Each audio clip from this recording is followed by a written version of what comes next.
Hello friends, नमस्कार। कैसे हैं आप सभी। मुझे उम्मीद है कि आप सभी जहां भी हैं स्वस्थ हैं, सुरक्षित हैं और अच्छे हैं। फ्रेंड्स, आप लोग हमारे YouTube channel English today by Rajesh sir से लगातार इट सीरीज़ पर आधारित वीडियो प्राप्त कर रहे हैं और बड़े अच्छे से उसको देख रहे हैं, समझ रहे हैं।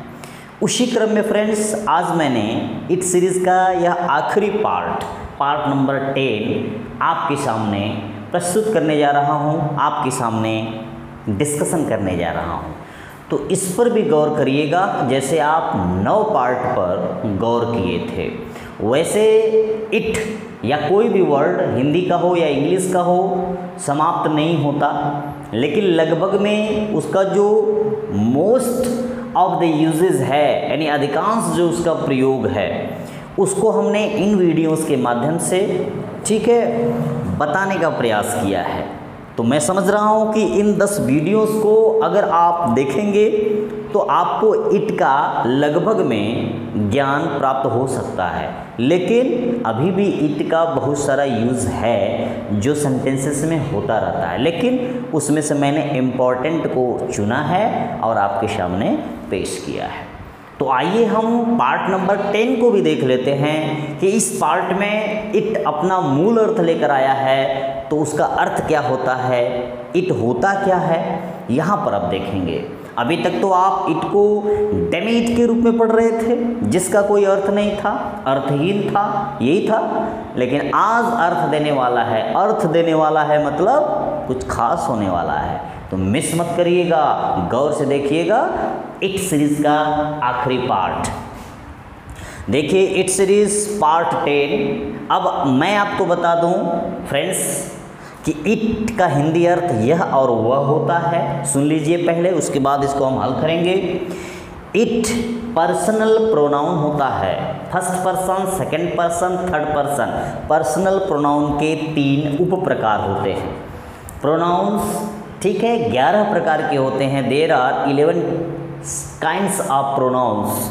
उसमें से फर्स्ट होता है पर्सनल प्रोनाउन। तो जो पर्सनल प्रोनाउंस होते हैं उसमें भी सब काइंड्स होते हैं। देयर आर 3 सब kinds of personal pronouns, first person, second person, third person. Okay, तो इसमें फर्स्ट पर्सन होता है आई और वी। मैं सब्जेक्ट की अभी बात कर रहा हूँ, प्रोनाउन पढ़ाएंगे, इस पर डिटेल में चर्चा करेंगे। सेकंड होता है यू और थर्ड होता है ही, सी, इट, दे।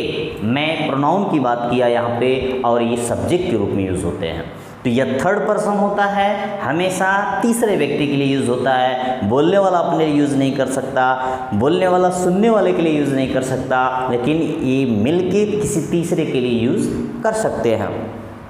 यह हमेशा सिंगुलर होता है, ध्यान से सुनिएगा, यह हमेशा सिंगुलर रहता है। जैसा कि आपने पिछली वीडियोज़ में भी देखा है कि मैंने इट के साथ हमेशा इज और वाज का प्रयोग किया है, कभी आर और वर का प्रयोग नहीं किया फ्रेंड्स। ओके, यह हमेशा सब्जेक्टिव केस के रूप में यूज़ होता है अगर सेंटेंस में वर्ब से पहले है तो, ठीक है। अफर्मेटिव और नेगेटिव की बात कर रहा हूँ। इंट्रोगेटिव में संरचना जो भी है, अगर सब्जेक्ट का काम कर रहा है तो यह उस सेंटेंस का मुखिया होता है, सब्जेक्ट होता है। इसको ऑब्जेक्ट के रूप में भी यूज़ किया जा सकता है। यह इट, ठीक है, इट और इट सेल्फ, जैसे इट्स और इट सेल्फ के रूप में यूज़ होता है। यानी इट सब्जेक्ट हो गया, इट ऑब्जेक्ट हो गया, सेकेंड नंबर पे इट्स पजेसिव केस का एडजेक्टिव हो गया और इट सेल्फ वहाँ पर रिफ्लेक्सिव प्रोनाउन हो गया, ठीक है ना। इसका पजेसिव केस का प्रोनाउन नहीं होता है, ध्यान से सुनिएगा, पजेसिव केस का प्रोनाउन इसका नहीं होता है।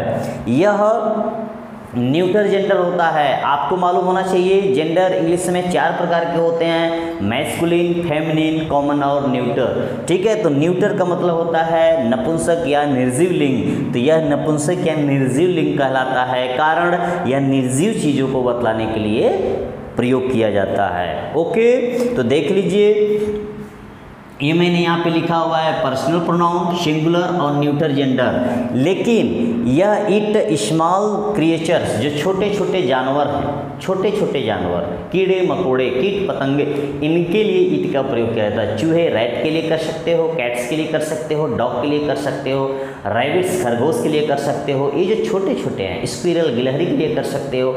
छोटे छोटे जानवरों के लिए जो सजीव हैं उनके लिए भी इट का प्रयोग किया जाता है। लाइफलेस थिंग्स जो निर्जीव चीज़ें हैं, चेयर है, टेबल है, पेन है, पेंसिल है, बुक्स हैं, इनके लिए भी इट का प्रयोग अवश्य किया जाता है सिंगुलर सब्जेक्ट के रूप में। स्मॉल बेबीज़ जो छोटे बच्चे हैं, ध्यान दीजिएगा, जो छोटे बच्चे हैं शिशु के रूप में हैं, बहुत ही छोटे हैं, अभी जन्मजात हैं, पैदा हुए हैं, न्यूबॉर्न बेबीज़ हैं, उनके लिए भी इट का प्रयोग होता है। वो भी तब जब यह ना पता हो कि यह लड़का है कि लड़की है। सपोज दैट आप कहते हो कि अरे फला आदमी को बच्चा पैदा हुआ है, अर्थात उसके घर पर उसकी बीबी को बच्चा पैदा हुआ है, लेकिन बच्चा पैदा हुआ बोलते हो, बच्ची पैदा हुआ नहीं बोलते हो। अभी तक आपको यह नहीं पता है कि वह लड़की है कि लड़का है, सभी यही बोलते हैं उनके घर एक लड़का पैदा हुआ है। अभी तक आपको ये नहीं पता था कि वो लड़की है, खाली बोलते हैं कि लड़का पैदा हुआ है, बच्चा पैदा हुआ है। जब बाद में पता चला रही हो तो लड़की है तो हाँ लड़की पैदा हुई है। तो यहाँ पर संबोधित हम हमेशा बच्चा से ही करते हैं, लड़का से ही करते हैं, उसको बेबी बोल सकते हो, इन्फेंट शिशु बोल सकते हो। वहाँ पर जब आपको लिंग का पता ना हो कि यह मेल है कि फीमेल है, लड़का है कि लड़की है, तो वहाँ पर आप इट का प्रयोग करेंगे, ओके। लेकिन जैसे ही आपको पता चल गया कि वह लड़का है तो वहाँ पर ही का प्रयोग करेंगे, लड़की है तो सी का प्रयोग करेंगे। क्लियर? ध्यान दीजिएगा, या हमें पता है कि लड़का है कि लड़की, हमें पता है और हम वहाँ पर लिंग निर्धारण पे नहीं जा रहे हैं, हमने नॉर्मली ऐसे ही यूज़ करना है मिला करके, तो वहाँ पर आप इट का प्रयोग कर सकते हो। आप भले से जानते हो कि ये लड़का है कि लड़की है, वो फर्क मायने नहीं रखता, यहाँ पर अंतर भेद वाली बात नहीं है, तब भी आप वहाँ पर इट का प्रयोग कर सकते हो। ये हो गया। आइए देखते हैं sentence structure, it plus be form plus determiner plus complement plus other. जैसा कि आप पिछले वीडियोस में देख रहे हैं, सेम टू सेम ऐसा ही है। जैसे यहाँ पे लिखा है यह सत्य है, यह सत्य है, तो ऐसा सेंटेंस कहीं पर आता है तो सेंटेंस को लिखेंगे इट इज ट्रू।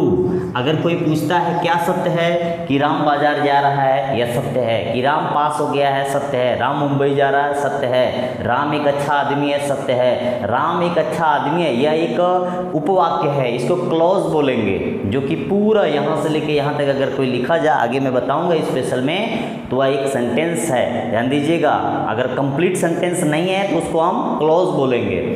अर्थ अगर उसमें सब्जेक्ट और वर्ब है तो, नहीं तो सब्जेक्ट भी नहीं है, वर्ब नहीं है तो फ्रेज हो जाएगा, ओके।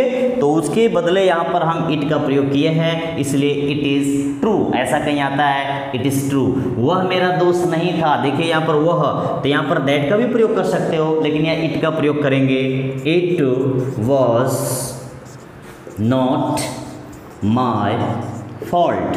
फॉल्ट मतलब दोष, आप भी जानते हैं। It was not my fault, fault मतलब दोष।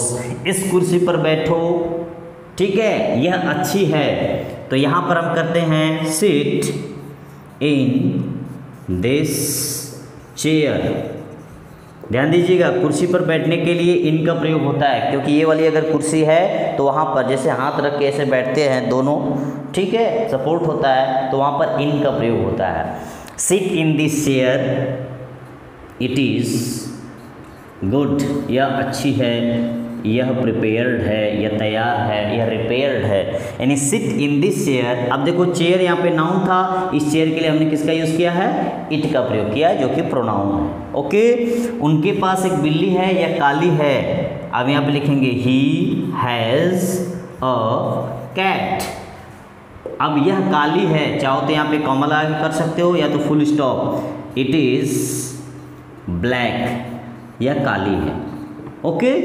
ही has a cat, it is black. उन्होंने एक शिशु को जन्म दिया है, यह स्वस्थ है। ध्यान दीजिएगा, कॉमा लगा दीजिए, तो यहाँ करेंगे she has given birth to a infant. Infant है तो एन लगा देंगे, इन्फेंट, ओके। अब यहाँ पे कॉमा लगा दीजिए, यह स्वस्थ है, इट इज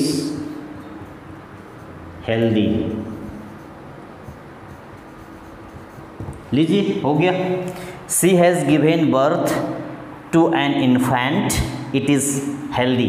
ये जो देख रहे हैं इट किसके लिए यूज़ हुआ है, इन्फेंट के लिए, ओके, तो यहाँ पर इन्फेंट शिशु है जो कि नाउन के रूप में आया है। देख लीजिए बच्चा है, सजीव है, तब भी यहाँ पर इट का प्रयोग हुआ है। चाहिए जो मैं सेंटेंस लिखा हूँ, चाहो तो आप इसको पूर्ण विराम करके फुल स्टॉप भी लगा सकते हो। अगर इसमें कॉमा लगा है तो आप यहाँ पर भी कॉमा लगा सकते हो। तो इस प्रकार से देख लीजिए ये सेंटेंस हो गए। अब बात समझने वाली है, गौर से समझिएगा कि यह सत्य है। मान लीजिए लिखा हुआ है it plus be form plus determiner plus complement plus other लिखा है, इसी को बोल दो यह सत्य है। ठीक है, यह सत्य है मतलब यहाँ से लेके यहाँ तक जो लिखा है यह सत्य है। तो ये जो लिखा है इसको आप कुछ तो बोलोगे, वाक्य बोलो, फॉर्मूला सूत्र बोलो, संरचना बोलो, ठीक है, लिखा हुआ लेखनी बोलो, कुछ तो बोलोगे। जो बोलोगे वह नाउन होगा, आप बोल के देख लेना।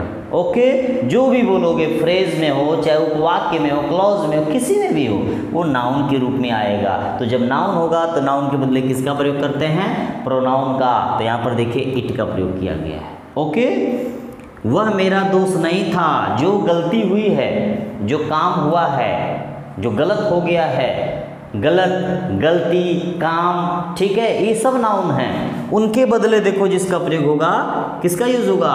प्रोनाउन का। तो प्रोनाउन इट के रूप में यहाँ पर आया है, it was not my fault. इस कुर्सी पर बैठो, यह अच्छी है, सिट इन दिस चेयर।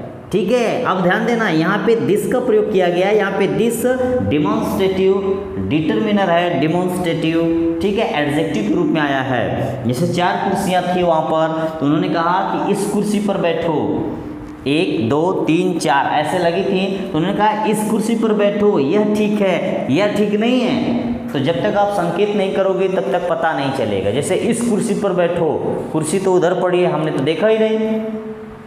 तो संकेतवाचक जो सर्वनाम होते हैं, संकेतवाचक जो एडजेक्टिव होते हैं, उनसे संकेत किया जाता है। This, that, these, those, such, same, इस प्रकार के जो शब्द हैं ये संकेत करने के लिए यूज़ किए जाते हैं। अगर इनके बाद नाउन आ जाता है तो यह एडजेक्टिव बन जाते हैं या डिटर्मिनर बन जाते हैं। अकेले आते हैं तो प्रोनाउन बन जाते हैं। चर्चा होगी कभी इस पर, अगर वीडियो बनाई जाएगी तो, ठीक है ना।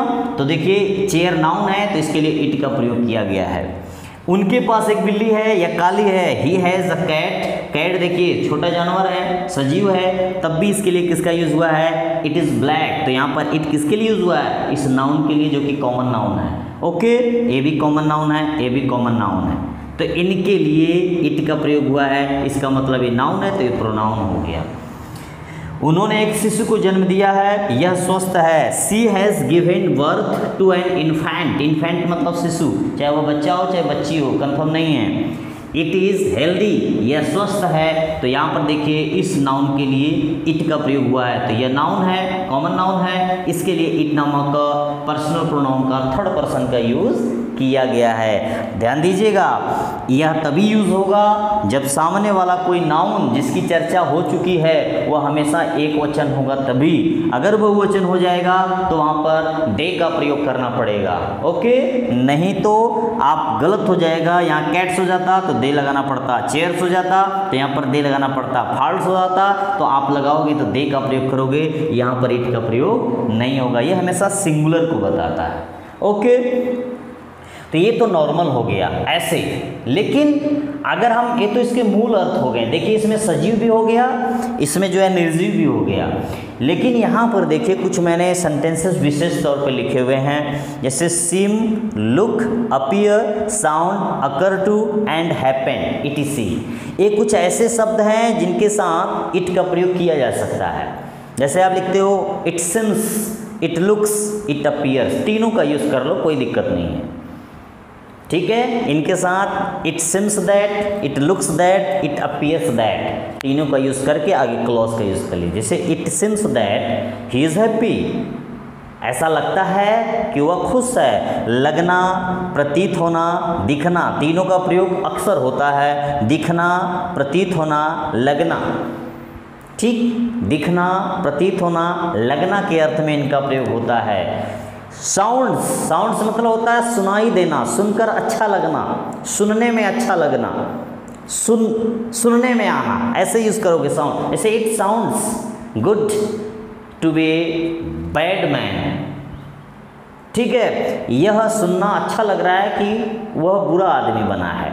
तो वह बुरा आदमी बना है क्योंकि वह बुरा है। It sounds bad to be a bad man, यह सुनकर बड़ा बुरा लगता है कि वह बुरा आदमी बना है। तो यहाँ पे भी साउंड्स के साथ भी इट का प्रयोग कर सकते हो। Occurs, it's occur to me, it occur to me, it occurs to me, it occurs to them, जैसे उनको लगा।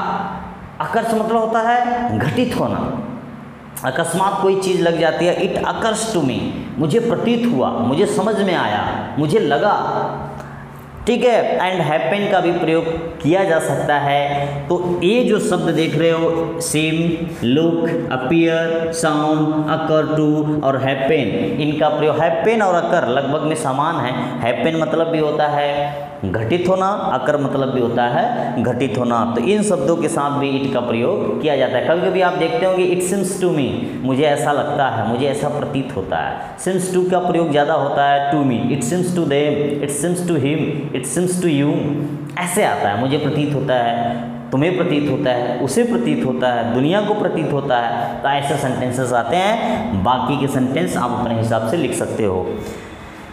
It plus be plus form plus यहाँ पे थर्ड फॉर्म आता है, ध्यान दीजिएगा। ऐसा कहा जाता है, ऐसा समझा जाता है, ऐसा माना जाता है, ऐसा सोचा जाता है, ऐसा, ऐसी कल्पना की जाती है। तो ऐसे सेंटेंस में आप थर्ड फॉर्म का यूज़ करेंगे। जैसे it is said that, it is said that, ध्यान देना। नॉर्मल सा मैंने लिखा, ऐसे भी आता है, ये थोड़ा इनसे अलग है।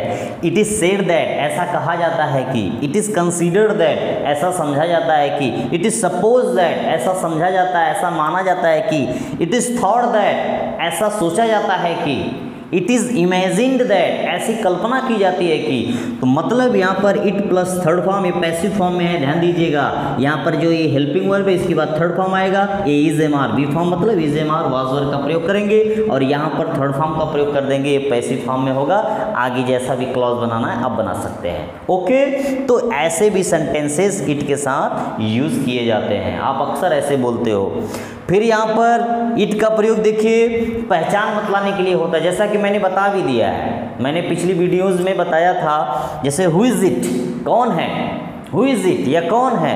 हु इज़ दिस नहीं, व्हाट इज़ दिस होता है। व्हाट इज़ इट नहीं, what is this, what is this, ये क्या है, ये जो दिखा रहे हो क्या है ये सब, वहाँ पर दिस का प्रयोग होता है। व्हाट रहेगा तो यहाँ पर हु इज़ इट। अगर किसी का पहचान बताना है आपको तो वहाँ पर आप इट का प्रयोग करेंगे, दिस का प्रयोग नहीं करेंगे। वैसे दिस का प्रयोग जो होता है नज़दीक की किसी एक नाउन को बतलाने के लिए होता है, संकेत करने के लिए होता है, ठीक है। नज़दीकी यह डिमॉन्स्ट्रेटिव प्रोनाउन और डिमॉन्स्ट्रेटिव एडजेक्टिव होता है, याद रखिएगा।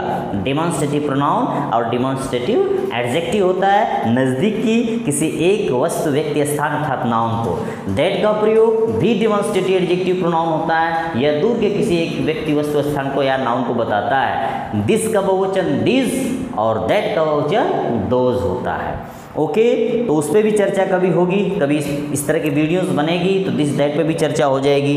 तो ऐसे सेंटेंस हु इज़ इट, अगर किसी का पहचान पूछना है जैसे who is it, it is Ram. अगर इसका आंसर आप दोगे हु इज़ इट, कौन है, तो इसका मतलब होगा इट इज़ राम, ये राम है। तो पहचान बतलाने के लिए भी इट का प्रयोग किया जाता है। और यहाँ पे देख लीजिए, that he will come today is sure, that he will come today is sure. तो यहाँ पर देखिए मैंने जो अंडरलाइन किया हुआ है ये आपका एक क्लॉज है, ध्यान दीजिएगा। यहाँ से लेके यहाँ तक एक क्लॉज है, that he will come today.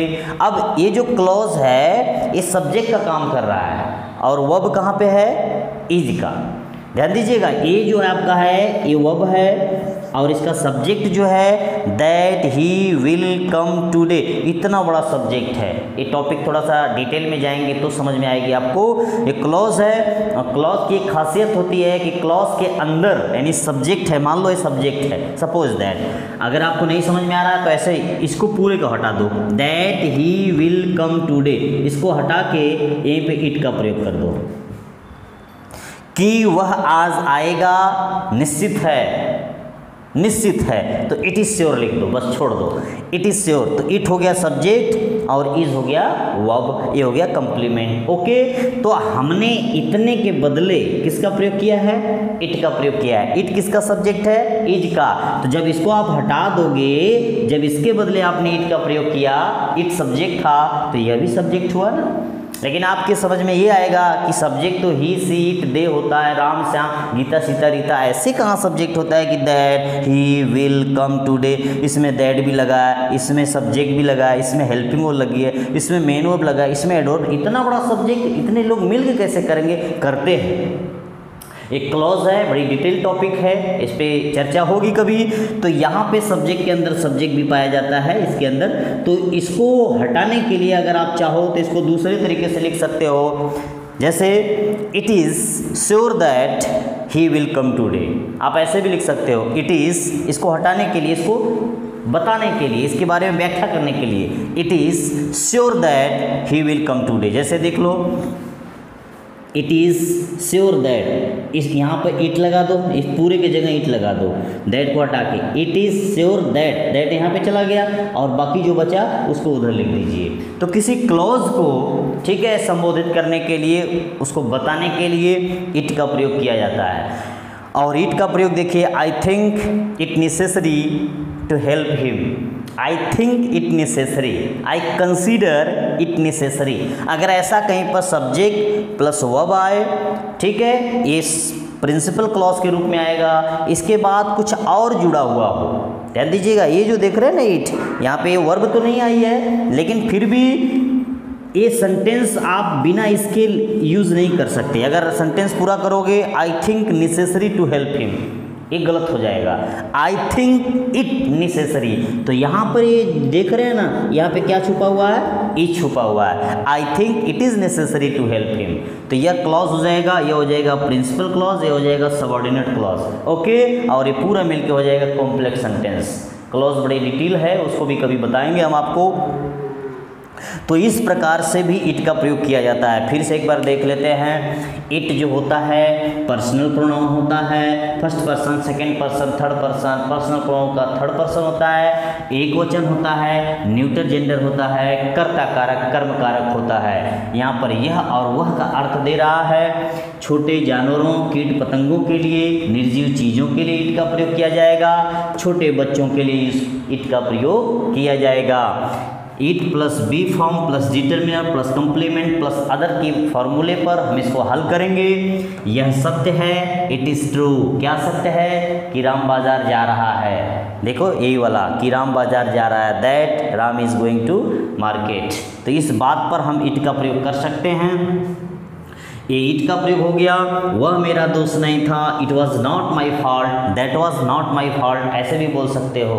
Okay, तो it was not my fault यहाँ पर निर्जीव बात को बताने के लिए किया गया है। इस कुर्सी पर बैठो, यह अच्छी है। सिट इन दिस चेयर, तो ये दिस चेयर, चेयर एक निर्जीव चीज़ है, इसके लिए देखो इट का प्रयोग किया गया है। ये नाउन है, ये प्रोनाउन का यूज़ किया गया है। उनके पास एक बिल्ली है या काली है। He has a cat, it is black. देखिए कैट एक छोटा जानवर है, ठीक है, इसके लिए भी हम इट का प्रयोग करेंगे। मैंने अभी बताया जितने भी छोटे क्रिएचर्स होते हैं, जानवर होते हैं, उनके लिए भी इट का ही प्रयोग किया जाता है। तो देखिए कैट के लिए इट का प्रयोग किया गया। उन्होंने एक शिशु को जन्म दिया है, यह स्वस्थ है। She has given birth to an infant, it is healthy. जब किसी शिशु की बात आए, अभी उसके लिंग निर्धारण की बात न हो, हमें यह ना पता हो कि मेल है कि फीमेल, लड़का है कि लड़की, तो वहाँ पर आप हमेशा इट का प्रयोग करेंगे। लेकिन आपको पता चल गया कि नहीं लड़का हुआ है, तो वहाँ पर ही का प्रयोग करेंगे। अगर पता चल गया कि नहीं लड़की हुई है, तो वहाँ पर सी का प्रयोग करेंगे। ओके, लेकिन अगर आप चाहो लड़का लड़की में अंतर नहीं करना चाहते हो, आप बस शिशु के रूप में नाम लेना चाहते हो, तो वहाँ पर भी इट का प्रयोग किया जा सकता है। तो इस प्रकार से देखिए यह और वह के अर्थ में इट का प्रयोग हुआ है। और कुछ विशेष अर्थों में since, looks, appears, sounds, occurs और हैपेंस, इनके साथ भी यूज होता है। तो ये प्रेजेंट टेंस में होगा तो सब में एस लगा दोगे, पास्ट टेंस में होगा तो सबका सेकंड फॉर्म लगा दोगे, seemed, looked, appeared, sounded, occurred और हैपेंड। फ्यूचर में होगा विल, सेम, ठीक है, विल सबके आगे लगेगा, will look, will appear, will sound, will occur to, will happen. Okay, मुझे प्रतीत होता है, मुझे लगता है, मुझे ऐसा लगता है, मुझे ऐसा दिखाई देता है, मुझे सुनने में ऐसा लगता है, मुझे ऐसा ज्ञात होता है, ऐसे कहीं पर सेंटेंसेस आए तो इट का प्रयोग जरूर किया जाता है इनके साथ। It plus be form plus third form passive voice के रूप में भी इट का प्रयोग किया जाता है। इट इज सेड दैट, ऐसा कहा जाता है कि by me, by you, by all, ठीक है, बाय प्लस ऑब्जेक्ट वहाँ पर नहीं लिखा है। इट इज़ कंसीडर्ड दैट, ऐसा सोचा जाता है। इट इज़ थॉट दैट, ऐसा समझा जाता है। इट इज़ इमेजिंग दैट, ऐसी कल्पना की जाती है। कोई भी थर्ड फॉर्म यहाँ पर लगा दीजिए, it plus is a mark, तो यहाँ पर इट एक क्वेश्चन इसलिए इसका प्रयोग किया गया। वाज का प्रयोग किया जाएगा तो पास्ट टेंस हो जाएगा, विल बी का प्रयोग किया जाएगा तो फ्यूचर टेंस हो जाएगा। पैसिव फॉर्म के रूप में यहाँ पर इस स्ट्रक्चर पर भी इट का प्रयोग किया जाता है। हु इज इट, कहीं पहचान पूछना हो तब भी इट का प्रयोग किया जाता है, तो आंसर दोगे it is Ram, it is Shyam, it is Mohan, it is I, it is you, it is he. ऐसा सेंटेंस हम जवाब के रूप में बोलते हैं तो यह पहचान बताता है ये रॉन्ग है, हु इज दिस नहीं। कोई क्लॉज हो, ठीक है, क्लॉज किसी भी प्रकार का क्लॉज हो, ऑब्जेक्टिव हो, सब्जेक्टिव हो, ये सब्जेक्ट का भी काम करता है, ऑब्जेक्ट का भी काम करता है, कंप्लीमेंट का भी काम करता है। तो कोई भी क्लॉज हो उसको संबोधित करने के लिए इट का प्रयोग करते हैं, उसको बताने के लिए इट का प्रयोग करते हैं। जैसे that he will come today is sure, तो इसको हटाकर आप लिख सकते हो इट इज श्योर, यह निश्चित है। कोई पूछेगा क्या निश्चित है, तो कहेंगे कि वह आ जाएगा, that he will come today, तो इतने के लिए इट का प्रयोग किया गया है। I think it necessary to help him, अगर ऐसा सेंटेंस आता है I think it, I consider it, ठीक है, इस प्रकार के आई गेस इट, ऐसा सेंटेंस आता है तो यहाँ पर इट का प्रयोग जरूर किया जाएगा और यहाँ पर इज छुपा रहता है। ठीक है, अगर पास्ट टेंस में तो यहाँ वाज हो जाएगा। मैं समझता हूँ कि उसकी सहायता करना जरूरी है, तो ये जो है देख रहे हैं यहाँ लिख भी सकते हो ब्रैकेट में, लेकिन अक्सर लिखा नहीं जाता, लेकिन सेंटेंस आपका 100% सही है। तो इस प्रकार से यह इट सीरीज़ का पार्ट नंबर 10 है और मुझे उम्मीद है कि यह वीडियो आप लोगों को ज़रूर पसंद आ रही होगी।